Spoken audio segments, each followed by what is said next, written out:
ತಾಯಿ ಅವ್ವ ಯಾರು?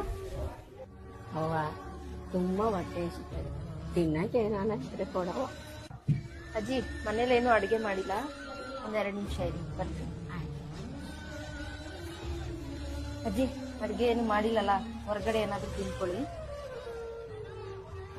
ದೇವ್ರು ನೀನ್ ಚೆನ್ನಾಗಿತ್ತಿರ್ಲಮ್ಮ, ಮೊದಲನೇ ಯಾರಿಗೇನ ತಾಯಿ. ಹೂನಜ್ಜಿ, ಯಾರು ತಡಿತಾರೆ ಈ ನೋವು? ಮಕ್ಕಳನ್ನ ಎತ್ತಿ ಒತ್ತಿ ಸಾಕಿ ದೊಡ್ಡವ್ರನ್ನ ಮಾಡ್ತೀವಿ, ಆದ್ರೆ ಹೆತ್ತ ತಾಯಿ ತಂದೆನ ಒಂದು ತನ್ನಕ್ಕೂ ಬೀದಿಗೆ ಬಿಡ್ತಾರಲ್ಲ, ಆ ನೋವಿಗಿಂತ ಈ ನೋವು ಯಾವ ತಾಯಿ?